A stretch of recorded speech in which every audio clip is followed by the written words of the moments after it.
Doctor లేకుంటే ఇక్కడ తల్లి ఎదురు మీద వేసి పడుకోబెడతారు బిడ్డని, తుడుస్తారు శుభ్రంగా, తుడిచి వెంబడే వెచ్చగా ఇట్లా పడుకోబెడతారు. ఎందుకు ఒక్కరికైనా వేస్తారు. బిడ్డకు కనగానే గంటలోపు పాలు రొమ్ము పట్టించుకుంటూ, ఒకవేళ పెద్ద ఆపరేషన్లు అయితే ఏం చేయాలి, మన అత్తనో అమ్మనో ఎవరో ఒకరు ఉంటారు కదా మన దగ్గర, వాళ్ళు సపోర్ట్తో ఇప్పించుకోవాలి. ఆ రొమ్ము పట్టిపిస్తే అప్పుడు పాలు ప్రొడ్యూస్, ఆమెకు లోపల జరిగే హార్మోన్స్ విడుదలయ్యి దానికి సంబంధించిన పాలు తయారై బిడ్డకు కాబట్టి రేపన్నా తయారై వస్తాయి. చూపిస్తుంటేనే వస్తాయి, లేదు రావు అని అంటే రావు.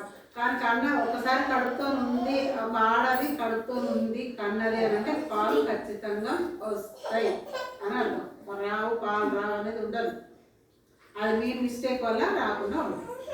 ఓకే, బిడ్డకు తల్లిపాలు చాలా ముఖ్యమైనవి. 6 నెలల దాకా, 6 నెలల తర్వాత ఏం చేయాలి, తల్లిపాలు ఇచ్చుకుంటూ మళ్ళీ వాళ్ళకు అన్నము పప్పులు వేసి అన్నం పెట్టాలి. అంగన్వాడీలు ఇచ్చే గుడ్లు, ఉడకబెట్టిన గుడ్డు తినిపించాలి. ఆకుకూరలతో ఒకరోజు అట్లా మనకు వండిన అన్నం కూరలు వాళ్ళకి తినిపిస్తే వాళ్ళు తినారు, వాళ్ళకి అరగదు. అర్థమవుతుందా? వాళ్ళకి సపరేట్గా పప్పులు, పెసరపప్పు, ఇంత పప్పు ఈ పప్పు వేసి బియ్యం మెత్తగా ఉడకబెట్టి వాళ్ళకి ఇంత నెయ్యి లేకపోయినా పర్వాలేదు, కొన్ని పాలైనా తినిపించాలి.